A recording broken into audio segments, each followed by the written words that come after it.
Hey everybody, it's me again. Today we are going to take a deep dive look into Holy Paladin talents and rotation.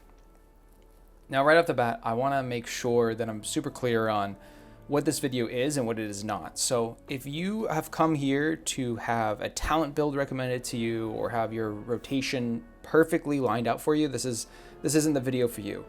The way I like to teach and the way I like to play this game is I want you to know what your talents do and how they interact with one another and your passive abilities, and then make up your mind on what do you like, how do you want to play, and then make your own build. I feel like this game is best experienced when you play exactly how you want to play and you don't have someone tell you how to play your character, because I think a lot of this is kind of the fun of World of Warcraft is learning your character. So I'm basically going to sit here with you, throw me on another screen, throw me on your phone, minimize this page. We're just going to kind of yap through all of the Holy Paladin talents and abilities, how they interact with one another, and how we use them.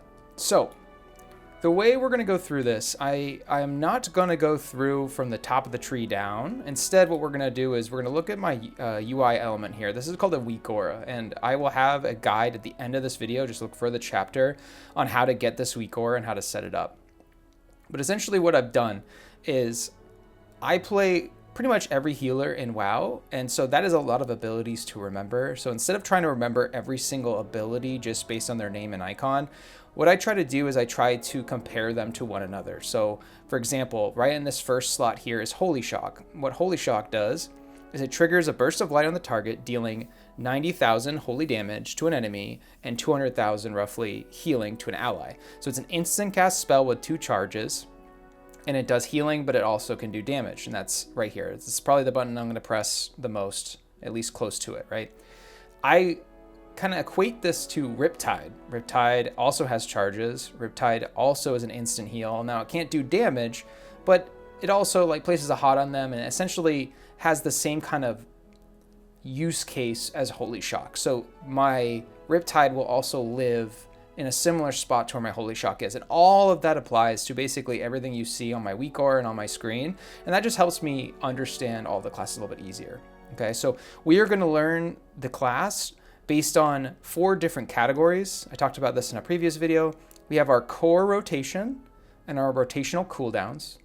We have our situational cooldowns. We have our utilities, and that also includes these interrupts. Okay, so all my interrupts and stuns are over here. My utilities are down here, my situational cooldowns are here, and my rotational cooldowns and rotational abilities are here. So what we can do, so if I start with Holy Shock, for example, if I press N and look at my talents, if I type in Holy Shock and I click on it, what this is going to do is it's going to highlight every single talent on my talent tree that interacts with the ability Holy Shock. And this is a lot easier to do going through this way instead of like reading every single passive. Is if I want to learn what Holy Shock does, I can literally type it in here and I can see everything that interacts with it. What talents do I currently have that interact with Holy Shock, and what talents do I not have? Okay, so first of all, let's go back. What does Holy Shock do? Instant cast spell. Okay, let's go right here. Triggers a burst of light on the target. We talked about that. Holy damage and healing. Has 2 charges. And now this is the first ability you get for Holy Paladin, so it's kind of like the shtick, if you will, of this class, right? So let's start looking at, by going to the class tree, what interacts with Holy Shock. First, we have Divine Toll. I would consider this a rotational cooldown. We'll dive into this a little bit later. But this casts Holy Shock up to 5 targets within 30 yards. And if we go down here, we have 2 choice nodes. We can either continue to cast Holy Shock every 5 seconds for 15 seconds after casting Divine Toll, or we can reduce the cooldown of Divine Toll down from 1 minute to 45 seconds. So that's why it says 45 seconds here. If I untalent that, it should to 1 minute. Okay, so you can kind of see how that interacts here. All right. Next, let's go here. Holy Shock now has 2 charges. So Light's Conviction. I think these kind of talents up here are ones that you're just kind of supposed to take. They don't really give you much of an option. So Holy Shock, for all intents and purposes, is going to be having 2 charges for us. If we go down here, we have 2 abilities again. We have Holy Prism, which we'll talk about later, and also Barrier of Faith. But if we look, we see that Barrier of Faith interacts with Holy Shock. So if we read it, imbue a friendly target with a Barrier of Faith absorbing damage for 12 seconds. For the next 24 seconds, Barrier of Faith accumulates 20% of effective healing from your Flash of Light, Holy Light, or Holy Shock spells. Every 6 seconds, the accumulated healing becomes an Absorb Shield. So whoever you put Barrier of Faith on will interact with Holy Shock by contributing to that shield they're getting. Okay, so that is like a combo we can do with Barrier of Faith. If I Barrier of Faith my tank, I know that if I Holy Light, Flash of Light, or Holy Shock my tank, this will contribute to the shield. So abilities that will not interact with that are, let's say, healing that comes from Avenging Crusader. So we'll keep going over this as we go. I don't want to get too ahead of myself, but reading what Barrier of Faith interacts with is important, because if you are, let's say, doing consecration or other kind of passive heals, if you're using veneration, that is not going to contribute to Barrier of Faith's shield, but Holy Shock will. So that's kind of like the point of this guide, is actually understanding how these spells work and interact with each other. We can continue on here. Awestruck, Holy Shock, Holy Light, Flash of Light, critical healing is increased by 20%. It's just basically just increasing our crit healing. That's pretty cool. All right, next. So Imbued Infusions. Consuming Infusion of Light reduces the cooldown of Holy Shock by a second. So at this point, if I'm going through this talent tree and I'm learning a new class and I get to something like this node where it says Consuming Infusion of Light, if I don't know what that is, what we can do is we can press P and then again, Infusion of Light. And then we can look here at this passive ability that we have, and it's your critical Holy Shocks empower your next spell cast. If you're using your Infusion of Light proc, which will look like this on your screen, if I just try to... All right, oh, there we go, right here, okay. So if you see on my screen, ignore these red and blue. This is another weak aura I can talk about later, but this right here is telling me that I have one Infusion of Light proc. So if I look up here, it's counting down. Okay, I have an Infusion of Light proc. Oh, and now I have 2 of them. Sick. So if we go back here, if I spend this ability, and if I use a spell that spends one of them will go away. If I use a different spell, the other one will go away, right? So what this essentially is doing is empowering my next Flash of Light by reducing its mana cost by 60%. It is increasing my Holy Light healing by 150%, and also improving Greater Judgment by preventing an additional 150% damage dealt by the target. Okay, so let's not get too into the weeds of each of those abilities. We will get there, but it's important to understand, if we look here, that consuming Fusion of Light reduces the Holy Shock cooldown. So when I get those yellow procs, there it is. If I look here at my weak aura, I have 3 seconds. When I consumed that proc, look here, 4 seconds, consume. Okay, it's allowing me to cast more Holy Shocks. So if we're starting to make a build for Holy Paladin, and I know I want to use a lot of Holy Shock, I now can understand that when I am in a dungeon or a raid, that if I consume one of these, I will get my Holy Shock back sooner. So I have 4 seconds, but now I can cast it again. And I can this gameplay loop can continue. I can cast a Holy Shock, hopefully get Infusion of Light proc. I didn't, that's okay. Keep doing my rotation. Cast Holy Shock. Didn't get Infusion of Light proc, that's okay. Just can kind of continue with my rotation until I get that proc I need, which I just got. And now by casting 2 abilities, I now have Holy Shock up sooner.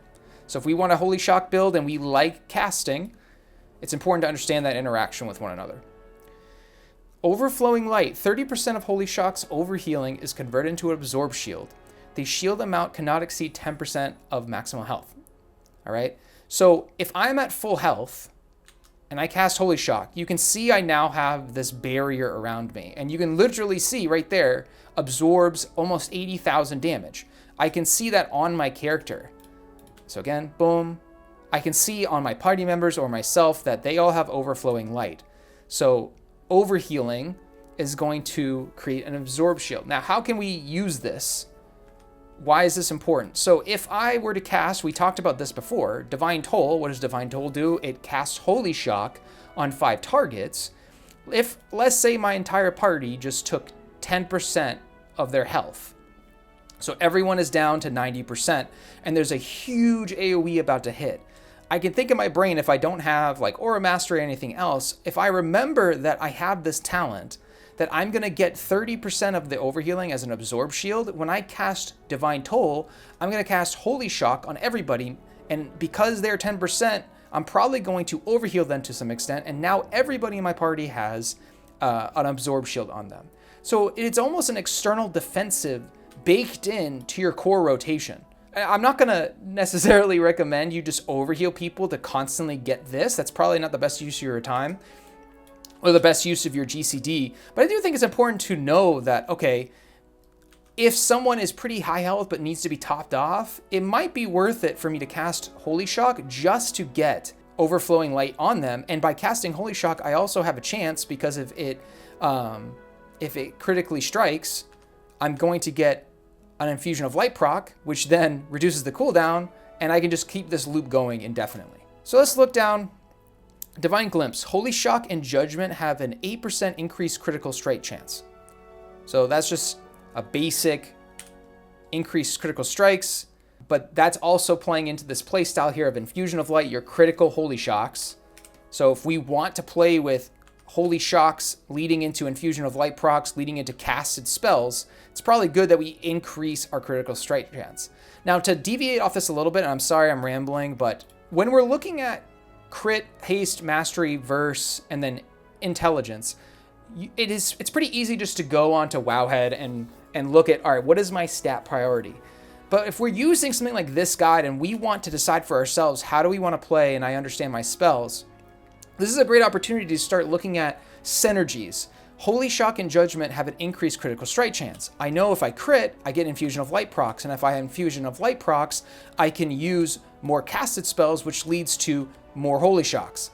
Do you kind of see where I'm going here? So if you like that playstyle, if you like casting Holy Shocks, if you like maybe playing back here, and you like casting on people, maybe throw a Judgment here and there, but for the most part, you want to be casting spells, it might be in your best interest to focus on critical strike, because the more critical strike chance you have, the more your Holy Shocks will crit, which means more Infusion of Light procs you get, etc. Right? So it might be good for you. This guy's saying hi, hello. It might be important for you to get more crit and maybe use a crit flask for your build that you've decided. All right, we keep going down here. What we have next is we're going to go over here to some of the abilities I don't have scaled in. If I don't have talented in. Light of the Martyr. While above 80% health, your Holy Shock's healing is increased 20%, but creates a heal absorb on you for 30% of the amount healed. That prevents Beacon of Light from healing you until it has dissipated. So essentially what this is doing is while you, Holy Paladin, is above 80% health, Holy Shock's healing is increased, okay, by 20%. It creates a heal absorb on you, meaning that you will see on your bars that you're going to have a grayed out dashed line over your health bar, meaning that you effectively have lost health and need to heal yourself back up or be healed back up to full health. And that is going to be 30% of the increased by 20% Holy Shock. To get your health back, this talent is telling us we cannot use Beacon of Light from healing us. So if I am talented into Beacon of Light or Beacon of Virtue, and I currently have Beacon of Faith on me or Beacon of Virtue on me, I can't be healed up by this Beacon of Light. So Beacon of Light, when healed whenever the Paladin heals a nearby ally. Damage is also reduced by 5%. So you can't kind of trick the system or cheese this by just expecting that your Beacon of Light is going to heal you up. Not only that, but if you have Beacon on you and you take Light of the Martyr, you are losing out on the healing component. So you're kind of wasting your Beacon on yourself, because this prevents Beacon of Light from healing you until your healing absorb has dissipated. So that's really important. If we're going to take this talent, our Holy Shocks are going to hit hard, but we are actively going to be losing health that we're going to have to heal back. And by doing so, we're going to lose benefits if we have Beacon of Light on us. Furthermore, if we look down here at Bestowed Light, Light of the Martyr's health threshold is reduced by 70% and increases Holy Shock's healing but additional 5% for every 5 seconds Light of the Martyr is active, stacking up to 3 times. While below 70% health, the light urgently heals you for a set amount every 1 second. So essentially what this is doing is it's meaning that we can use Light of the Martyr, this passive ability, even now below 80%, even all the way down to 70%. It's going to continue to increase its healing, but not just 20%, but now 25%. And this will now stack. So if you're using Holy Shock and you have Light of the Martyr, this can now stack up to 3 times, just improving this ability even more. So this is something I might take in raid when I'm just casting Holy Shocks pretty much on cooldown and spreading them out all over my raid. I can have a huge stack of Light of the Martyr, meaning that my Holy Shocks are hitting harder and harder. Also, while below 70%, when you can't benefit from the Light of the Martyr passive, you are now going to get healed. So Bestow Light will literally heal you for a certain amount every 1 second. So this is a talent. These 2 talents here, it's important to understand what this is doing to you and when you take this, because you are actively hurting yourself essentially when you're using this ability. So just be careful with that one. All right, so we have Tears Deliverance. Releases the light within yourself, healing 5 injured allies instantly and an injured ally every 0.8 seconds for 20 seconds while they're within 40 yards of you. Also, allies healed receive 12% increased healing from your Holy Shocks. So when this is rolling out, you're going to see a little buff on them. It's going to tell you that they are being affected by Tears Deliverance. And so when you Holy Shock them, that Holy Shock is going to hit 12% harder. And if we look down here to Boundless Salvation, your Holy Shock and other 2 abilities extend the duration of Tears Deliverance on yourself when cast on targets affected by Tears Deliverance.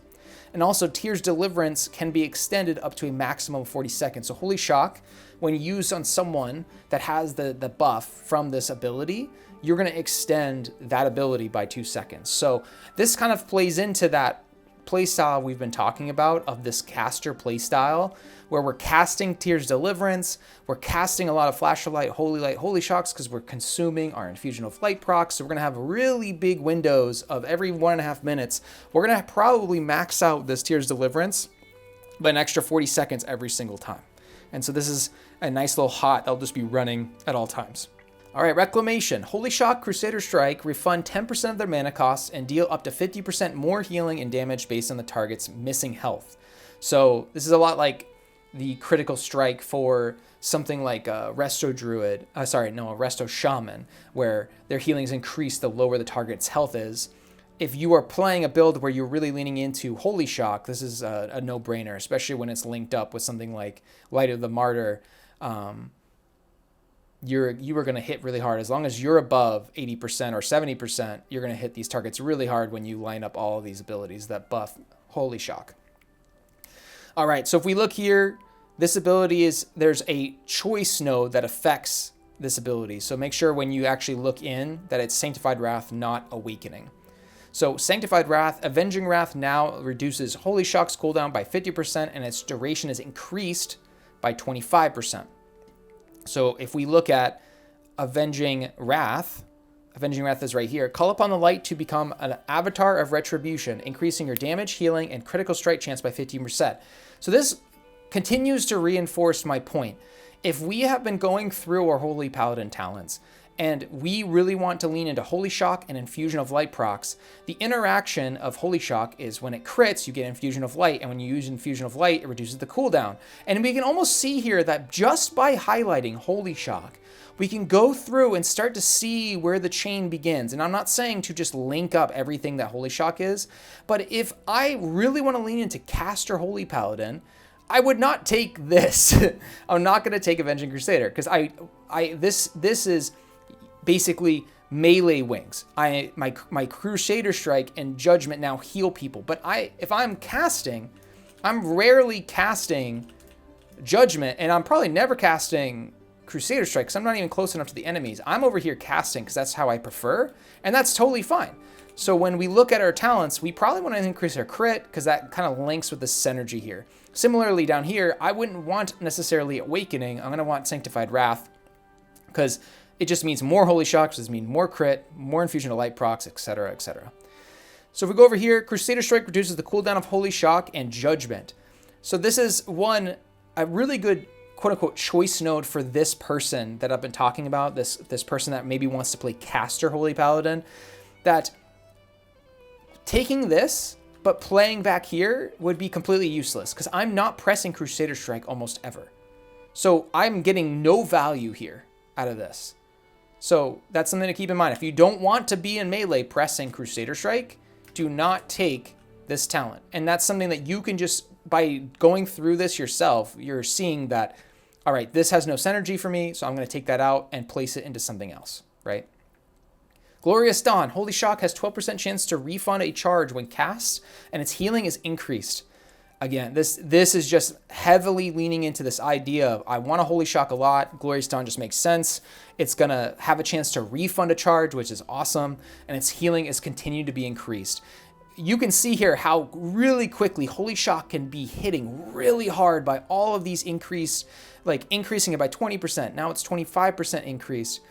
Critical Strike is increased by 20%, and if I have Divine Glimpse, it's my critical strike chance is increased by 8%, and if I am in Wings, my critical strike chance is increased by 50%, and you gotta get the point. It can all stack and lead to these Holy Shocks hitting really hard, critting a lot, giving you a lot of infusion of light procs, etc., etc. And I think finally, I've gone through this. I won't go into hero talents until much later. If you look at Rising Sunlight, after casting Avenging Wrath, your next 2 Holy Shocks cast 2 additional times. After casting Divine Toll, your next 2 Holy Shocks cast also 2 additional times. So just a quick reminder, what's Avenging Wrath? Avenging Wrath is this crit wings, okay? So I think this will change. No, I know this will change when you press Avenging Crusader.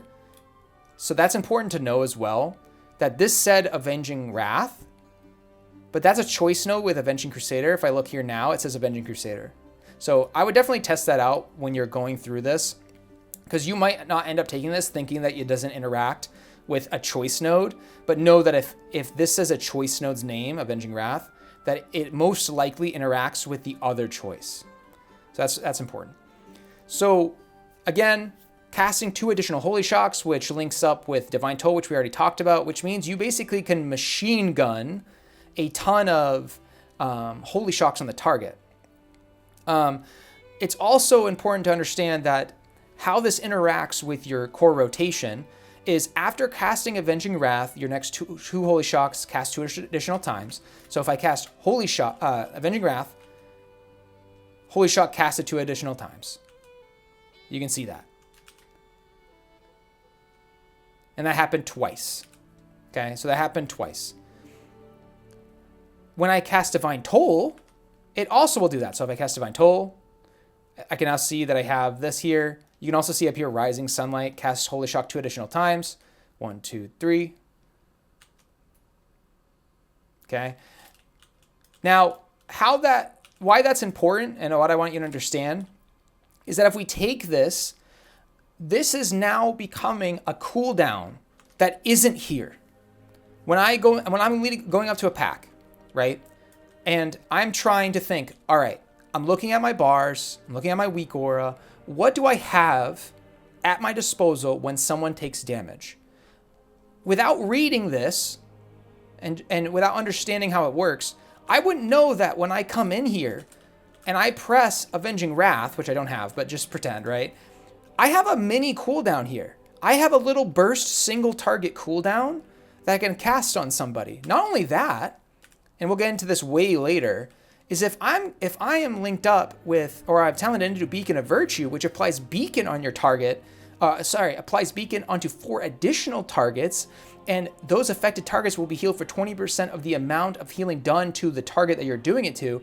If you cast this, then cast Divine Toll, which is going to heal everybody, you now are going to machine gun healing, which you've been buffing. You've been buffing Holy Shock. That is going to hit like a truck on that target, but because you're talented into Beacon of Virtue, you are also healing your entire party. So you have a little mini cooldown inside of your major one. So your Avenging Wrath is a cooldown, but you also now know, because we read this talent, that you also have mini cooldowns within that window. So when I cast Avenging Wrath, I know that everything is going to be critting, right? If I read this ability, everything has a 15% increased critical strike chance. But not only that, but if I use on an enemy, Holy Shock, I'm now casting 3 for the price of 1. And I also know that in 10 seconds, despite me being in wings, in 8 seconds here, when I cast Divine Toll, I will also have 2 more of those machine gun heals. This is the kind of thing I want you to be thinking about. This is gonna make, I've made a lot of videos recently on like healing stress, healing anxiety, feeling overwhelmed. There's too many abilities. But if we take the time, and I know I've literally stalked, I just realized this. I've been talking for 30 minutes about fucking Holy Shock. Oh my God. But we learned a lot in this process. We learned little mini cooldowns, how this thing interacts with one another, etc. So what I'm gonna do is we're gonna pause there. And the next video, I'm gonna talk about the next Holy Paladin ability. Holy moly. But before I go, I do want to make a quick little thing here. People have been telling me they want me to talk about my weak aura here. So I will bring this up real quick, and I promise I will make an entire video on this, but I'm going to show you how to do this. All right, so what we're going to do here, the first thing you need to do if you don't have it already is you need to download the Weak Auras add-on. So you can use CurseForge, whatever you want to use. Okay, find Weak Auras, download this. Once you have the Weak Auras add-on, if you type /WA into your chat, you will then load up all of the Weak Auras that you have, and if you're brand new to this, you won't have any. Okay, so it'll look really clean. When you have a lot of Weak Auras, it can be kind of junky, and don't worry about all this mess. And so what we're looking for is this one right here. So how to get this Weak Aura, we go to wago.io.com. Or sorry, no, wago.io is what you're looking for. And then here, if you just type in Paladin, it's going to show you all of the Paladin Weak Auras that are here, and you can sort this. I like to sort this by stars or by view, right? But the 2 major ones you're going to see are Lucthos and Afinar. That's just personal preference. I've always stuck with Lucthos because I just always have, but you can try either one you want. Once you've picked one, you can click on it. You're going to select Copy Import String. Import string is copied. And then you go into your game and you see right here, Import, and then you just Control V. It's going to show you all this, okay? It actually likely won't show you this because this is what happens when I'm importing a Weak Aura that I already have. So am I making a copy? Am I updating it? What am I updating? This will be important later on when I make the actual proper video on how to customize this, because if you are updating your add-on or if you are trying to make yours look like mine, this will be important because you can lose all of your progress if you don't do that right. So once this is loaded up, it's going to look like this. Now, yours will not look like mine. So out of the box, this is not what this is going to look like. It's going to look more like what we saw here. So if we click on here, it's going to look like this one. So this is an example of the Holy Paladin one. He basically has all of the abilities underneath the bar, all of like the access abilities. So like some utilities, some situational cooldowns are all here, and they're all at like 50% opacity. And then the major, what Lucthos deems as the major rotation is going to be here. But you can completely change this. He allows you, if you go back to /WA, if you see here in custom options, you can literally change everything about this add-on, about this Weak Aura. You can break it too, so be careful. But I will make another video just on this, on how I make my Weak Aura go from looking like this to looking like this. And if you already like the base one, then you just use the base one. So this has been part 1 of talents and rotation, and we literally just talked about Holy Shock. So I hope you enjoyed it. And I'll catch you in the next one where we'll talk about another ability. Take care, guys.